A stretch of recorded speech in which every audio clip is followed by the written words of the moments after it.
Welcome to LatinPerDiem and our fourth episode on Thomas Aquinas' De Ente et Essentia. Sciendum est igitur, quod sicut in quinque metaphysicae philosophus dicit, ens per se dicitur dupliciter, uno modo quod duiditur per decem genera, alio modo quod significat propositionem veritatem. In order to get a sense of the igitur here, which means therefore, you will need to consult episode 3. He begins with sciendum est, the passive periphrastic. Remember, this has three elements. First of all, it has a gerundive, which is a future passive participle. It's always passive, and it's an adjective. Secondly, it has a form of esse. In this instance, that form is est, of course. And third, it connotes, this is not so much an element as a meaning, it connotes necessity or obligation, and these constructions are extremely common in Latin because the Romans were fond of the passive voice. Therefore, it must be known that, there's the quote, just as, here we have a subordinated clause introduced by the sicut, just as in quinque, that is Book 5 of the Metaphysics, Metaphysicae, Book 5 of the Metaphysics, Philosophus, of course, this is none other than Aristotle, the Stagirite, 4th century BC philosopher.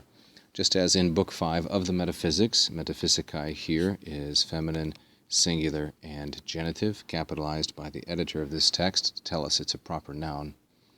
The philosopher says, now notice that this does not introduce indirect statement, because this is a subordinate clause. It must be known that ens, there's the main subject of the subordinate clause which quote introduces.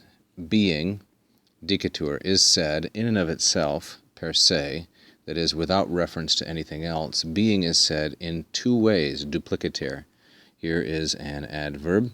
Adverbs in Latin can very frequently end in ter. Some common examples are fortiter and sapienter, formed in a slightly different fashion, and yet sharing this common ter ending, said in two ways. And now Aquinas will detail for us the two ways in which being, ens, with respect only to itself, per se, is stated. Uno modo and alio modo. The one way is that it is divided per decem genera. Being is divided into 10 groups per decem genera. I believe, nor is this controversial, that this is a reference to the categories of Aristotle, that being is divided into 10 separate genera, or genera, you might say. This is the species-genus distinction, of course. 10 large categories or classifications. And in the second way, alio modo, and an editor might have placed here a semicolon, and in the second way, that it signifies the truth, veritatem, of propositions, propositionem, onum. This is, of course, in the feminine plural and genitive, and it is dependent on veritatem. So, why would Aquinas put propositionem first and veritatem second? Obviously, for emphasis. Being signifies, in the second way of the two dupliciter, the truth of various propositions, propositionem. Thank you for joining us. Tune in for episode 5.